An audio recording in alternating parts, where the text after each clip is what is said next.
جستجو کا سفر۔ عبداللہ نے پارٹ ٹائم ایک یونیورسٹی میں جاب کر لی تھی اور ہفتے 2 ہفتے میں کچھ لیکچرز دے آتا تھا۔ اس طرح اسے طالب علموں سے بات کرنے کا موقع مل جاتا تھا اور جو کچھ وہ سیکھ رہا تھا اسے شیئر کر کے اسے بھی دلی خوشی محسوس ہوتی۔ آج لیکچر سے واپسی پر مین روڈ پر اسے 3 مولوی حضرات نظر آئے جنہوں نے اپنا سامان اپنے کندھوں پر اٹھا رکھا تھا۔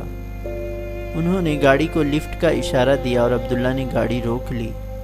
تینوں حضرات سلام و شکریہ کہہ کر گاڑی میں بیٹھ گئے۔ تعارف کے بعد عبداللہ نے منزل پوچھی تو وہ بھی اسی جگہ کے پاس جا رہے تھے جہاں عبداللہ کو جانا تھا۔ لمبا سفر تھا، بات شروع ہوئی۔ مسافر صاحب گویا ہوئے، ہم سب لوگ اللہ کی راہ میں نکلے ہیں تبلیغ کے لیے۔ زیادہ راہ پنڈی پہنچ کے ختم ہو گیا تو اب مری کے لیے پیدل نکلے ہیں۔ آپ کی بڑی گاڑی دیکھی تو لفٹ مانگ لی۔ جی مجھے بڑی خوشی ہے کہ میں نیک لوگوں کے کچھ کام آ سکا، عبداللہ نے کہا۔ مسافر صاحب نے بات جاری رکھی، جناب اللہ سے سب کچھ ہونے کا یقین اور غیر اللہ سے کچھ نہ ہونے کا یقین پکا ہونا چاہیے۔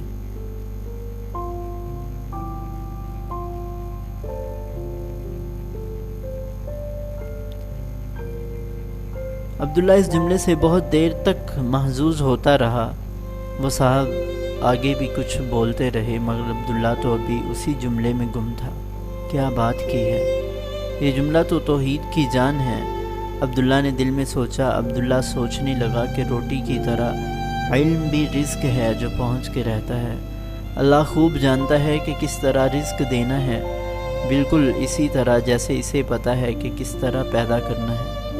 عبداللہ پھر مسافر کی طرح متوجہ ہوا، حضرت آپ لوگوں نے کچھ کھانا کھایا ہے؟ جی بس صبح سویرے ناشتہ کیا تھا، مسافر نے جواب دیا۔ عبداللہ نے تھوڑی ہی دیر میں گاڑی ایک اچھے سے ہوٹل کے سامنے روک دی، سب کو اندر لے کر گیا اور پوچھا آپ کیا کھائیں گے؟ جی بس 1 دال اور 2 روٹی ہم تینوں کو کافی ہو جائے گا، مگر حضرت یہاں مرغ مسلم، بریانی، باربیکیو سب موجود ہے، کولڈ ڈرنکس بھی اور میٹھا بھی۔ نہیں جناب، دنیا تو بس گزارا ہے، آخرت میں کھائیں گے۔ ارے حضرت جو اللہ آخرت میں کھلائے گا وہ یہاں بھی کھلا رہا ہے، کیوں کفران نعمت کرتے ہیں؟ عبداللہ نے ایک اچھا خاصا آرڈر لکھوا دیا۔ کھانے کے دوران مسافر صاحب پھر گویا ہوئے، کہنے لگے آپ نے وقت دیا، لفٹ دی اور اب کھانا بھی کھلا رہے ہیں، آپ تو ولی اللہ ہوئے۔ عبداللہ کو یہ بات اتنی بری لگی کہ اس کی آنکھ سے آنسو نکل پڑے۔ اس نے کچھ سوچتے ہوئے کہا کہ جس ملک کی حالت یہ ہو اس میں شاید میرے جیسے ہی لوگوں کو ولی اللہ کہتے ہوں گے۔ عبداللہ نے بات جاری رکھی، مولانا صاحب آپ کو ایک کہانی سناؤں؟ جی ضرور۔ ایک جنگل میں سب ہی جانور تھے سوائے گدھے کے۔ ایک دن ایک گدھا کہیں سے نکل آیا، سب جانور اسے ارد گرد اکٹھے ہو گئے۔ اس کا تو جثہ الگ ہے، آواز بھی بڑی منفرد ہے۔ اب گدھے نے جو اپنی اتنی آؤ بھگت دیکھی تو وہ بڑا اترایا۔ جب اس سے پوچھا گیا تو کون ہے تو اس نے کہا کہ وہ انسان ہے۔ اب روز جنگل میں اس کی خاطر مدارت ہونے لگی، لومڑی اور شیر مشورے کرنے لگے۔ کئی سال گزر گئے اور اہل جنگل کا اتفاق ہو گیا کہ گدھا ہی انسان ہے۔ اب کچھ سالوں بعد وہاں ایک اصل انسان آ نکلتا ہے، پھر گھیراؤ ہوتا ہے۔ جب انسان دعویٰ کرتا ہے تو اہل جنگل گدھے کو آگے کر دیتے ہیں اور کہتے ہیں انسان تو ایسے ہوتے ہیں۔ جرگہ بیٹھتا ہے اور فیصلہ سنایا جاتا ہے کہ گدھا ہی اصل میں انسان ہے اور انسان جھوٹ بول رہا ہے۔ اب یا تو وہ جھوٹ کا اقرار کر کے معافی مانگے یا سزائے موت۔ بالآخر انسان بیچارہ یہ کہتے کہتے مر جاتا ہے کہ یہ انسان نہیں گدھا ہے۔ اس کا مسئلہ بہت آسان تھا، جس نے ایک بار انسان دیکھ لیا ہو وہ کسی اور شے کو انسان مان نہیں سکتا۔ ہمارے ملک سے انسان ختم ہو گئے، ولی اللہ تو دور کی بات ہے۔ لہذا جب بھی میرے جیسے گدھے نظر آتے ہیں تو لوگ انسان کے نعرے مارنے لگتے ہیں۔ یہ میں کوئی کسرِ نفسی سے کام نہیں لے رہا، اصل واقعہ یہی ہے۔ مسافر حضرات کچھ سمجھ کچھ نہ سمجھتے ہوئے ہنسنے لگے، پھر مخاطب ہوئے، آپ اچھے آدمی ہیں مگر یہ کافرانہ لباس جینز اور ٹی شرٹ نہ پہنا کریں، آپ کے موبائل میں تصویر بھی جائز نہیں، اور اس طرح کھلم کھلا دین سے تعلق رکھنے والوں کا مذاق اڑانا تو کفر تک پہنچا دیتا ہے۔ وہ شاید پوری کہانی کو اپنے پہ چوٹ سمجھے تھے۔ عبداللہ بڑا ہڑبڑایا کہ اب آدمی بات بھی کرے تو کس سے؟ اس ملک میں آدمی اگر غلطی سے پڑھ لکھ جائے تو گونگا ہو جائے کہ کوئی بات سمجھنے والا مشکل سے ہی ملتا ہے۔ عبداللہ نے معذرت کی، انہیں باقی ماندہ سفر کا خرچہ دیا اور خدا حافظ کہہ کر چلا آیا، مگر دل پورے دن بوجھل ہی رہا۔ وہ سوچنے لگا کہ داعی کو لوگوں پر لعن طعن نہیں کرنی چاہیے، انہیں چپ چاپ کام کرتے رہنا چاہیے۔ داعی کی نظر جتنی وسیع ہوگی اتنے ہی لوگوں پر اعتراضات کم ہو جائیں گے۔ وہ سوچنے لگا کہ داعی کے فرائض میں سے ایک فریضہ یہ بھی ہونا چاہیے کہ دعوت سننے والے کی انا کو نہ چھیڑے، جبکہ ہمارے یہاں دعوت کا کام ہی کسی کو ذلیل کرنے سے شروع ہوتا ہے۔ آپ نے کپڑے کیسے پہنے ہوئے ہیں؟ یہاں آپ ٹی وی کیوں دیکھتے ہیں؟ آپ فلاں جگہ کیوں جاتے ہیں؟ فلاں سے کیوں ملتے ہیں؟ فلاں سے کیوں نہیں ملتے؟ پہلے ہی دن ہی داعی صاحب ہر اس چیز کے دشمن ہو جاتے ہیں جو آپ کو محبوب ہو۔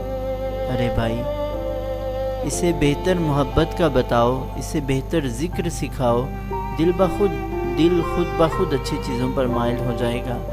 پھر بتاتے رہنا چھوٹے موٹے مسائل۔ داعی ایسا بندہ ہوتا ہے جو بندے اور اللہ کے بیچ میں آ جاتا ہے۔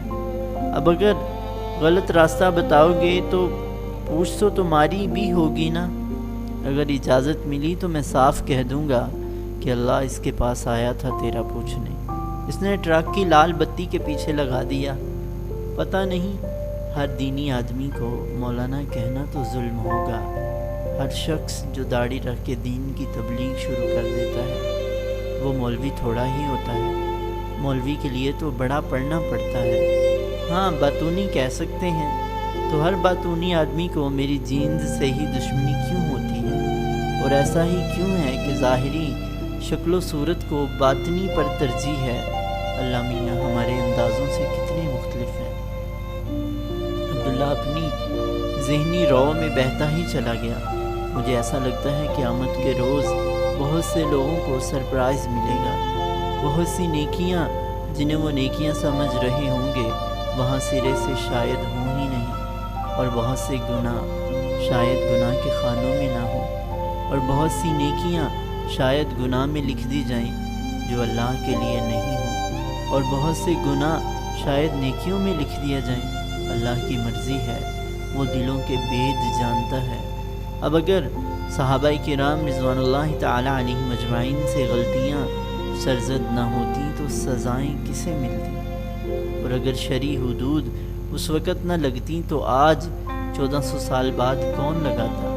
حدیث میں آتا ہے قیامت کے روز ایک بندہ آئے گا، اللہ سبحانہ و تعالی اس کے تمام گناہوں کو نیکیوں سے بدل دیں گے، تو وہ کہے گا اللہ تعالیٰ آپ نے فلاں فلاں گناہ تو گنے ہی نہیں۔ بس آدمی کو اگر برائیاں ہی گننی ہوں تو کیا اپنا نفس کافی نہیں ہے؟ کسی دوسرے کے بارے میں ہمیشہ گمان اچھا رکھنا چاہیے کہ بخشا جائے گا، کوئی ایسی نیکی کر جائے گا کہ اگلا پچھلا سب برابر ہو جائے گا، اور اپنے نفس سے اتنی بدگمانی ہونی چاہیے کہ یہ کافر کر کے چھوڑے گا، بس اللہ ہی بچا لے۔ عبداللہ کا ذہن رکنے کا نام ہی نہیں لے رہا تھا۔ اس کے آنسو اس کے ذہن کی رفتار کا ساتھ دے رہے تھے۔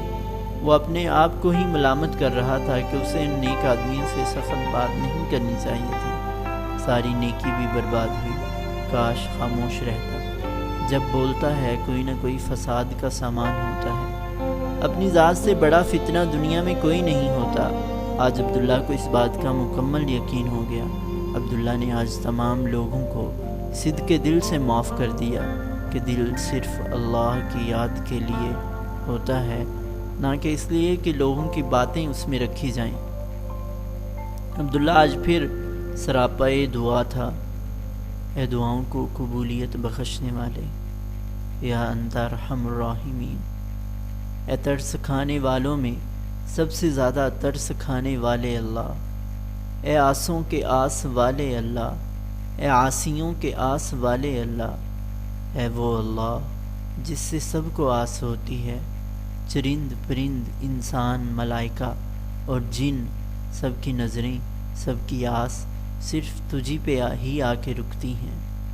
میری آس نہ توڑیو اے عزت والے اللہ، میری لاج رکھ لے۔ اللہ سائیں مخمل میں ٹاٹ کا پابند نہ ہوئے ہے، امت محمد صلی اللہ علیہ وسلم میں سے ہوں۔ یہ سارے مخمل لوگ ہیں، دین کا کام کرتے ہیں، میں ایک ٹاٹ رہ گیا، دنیا کیا کہے گی؟ تجھے اپنے نبی صلی اللہ علیہ وسلم سے محبت کا واسطہ مجھے بھی مخمل کر دے۔ اے اللہ تو سمجھ ہے، کیا ہی خوبصورت نام ہے تیرا، خوف و امید دونوں اس میں یکجا ہو گئے ہیں۔ جب تیری بے نیازی پہ نظر پڑتی ہے تو ڈر سا جاتا ہوں کہ سارے اعمال سے بے نیاز ہو گیا، کہ میرے لیے تھوڑا ہی کی تھی تو مارا جاؤں گا۔ ہاں اگر رحمت کی نظر کی اور بے نیازی میں کوئی پرواہ نہ کی کہ کتنے گناہ لے کے آیا ہوں تو بیڑا پار ہے۔ اے اللہ میں بار بار گناہ کرتا ہوں، گناہ دہرایا جائے تو غلطی نہیں مرضی بن جاتی ہے۔ اے اللہ معاف کر دے، مجھے تھوڑے لوگوں میں سے کر دے جن کے بارے میں تو بشارتیں دیتا ہے قرآن میں کہ وہ جنت میں جائیں گے، وہ جو تیرا شکر ادا کرتے ہیں، وہ جو تیرے حکم پہ چلتے ہیں۔ ان زیادہ میں سے نہ کرنا جو حکم عدولی کرتے ہیں، جو جہنم میں جائیں گے، جو نافرمان ہیں۔ اے اللہ کوئی اگر ہوتا تیرے علاوہ تو میں قسم کھا کے کہتا ہوں کہ عبادت تیری کرتا اور نافرمانی اس کی کرتا، مگر کوئی ہے ہی نہیں، کوئی چوائس نہیں ہے۔ نفس کے ہاتھوں مجبور ہو کے نافرمانی بھی تیری ہی ہو جاتی ہے، تو معاف کر دے، درگزر فرما دے۔ آئندہ نہیں کروں گا، اور آئندہ کر لوں تو پھر سے معاف کر دینا۔ گناہ بھی تو ایک تعلق ہے نا میرے اللہ، استغفار بھی تو ایک تعلق ہے نا میرے آقا۔ یہ روتا پیٹتا گرتا پڑتا بندہ بھی تو تیرا ہے نا میرے اللہ۔ خیال رکھنا میرے مالک، نافرمان ہوں مگر ہوں تیرے در کا، تیری ہی نافرمانی ہو جاتی ہے، کسی اور کی نہیں۔ اے اللہ میں دن کے اجالے میں غرور کرتا ہوں اور رات کی تاریکیوں میں گناہ، میں تو کسی پل بھی تیرا فرما بردار نہ رہا، میں تو مارا جاؤں گا، تو مجھے میرے گناہوں پہ معاف فرما، تو مجھے میری نیکیوں پہ بھی معاف کر دے۔ آئندہ غلط بات نہیں کروں گا، من جا میرے ربا، من جا میرے ربا۔ عبداللہ کی زندگی لشتم پشتم گزر رہی تھی، مجموعی طور پر وہ لکھنے پڑھنے درس و تدریس اور سوچنے میں ہی مصروف رہتا، اور اگر کچھ ٹائم بچ جاتا تو کوئی نہ کوئی واقعہ اسے تمام دن تک محو رکھتا۔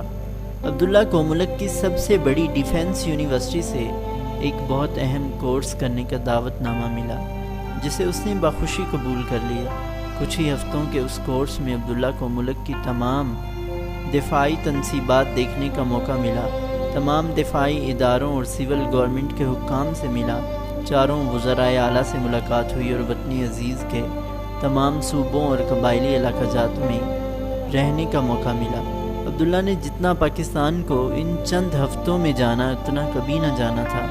اسے شدت سے اس بات کا احساس ہوا کہ وطن عزیز میں کسی چیز کی کمی نہیں ہے۔ بغیر اعلیٰ تعلیم کے، بغیر زندگی کی بنیادی سہولتوں کے بھی اگر یہ قوم سب کچھ کر سکتی ہے، نیوکلیئر پاور بن سکتی ہے، ہر چھٹے روز ایک خودکش حملہ اور ہر چھٹے روز ڈرون حملے میں مرنے کے باوجود زندہ رہ سکتی ہے، تو وہ کیا چیز ہے جو یہ نہیں کر سکتی؟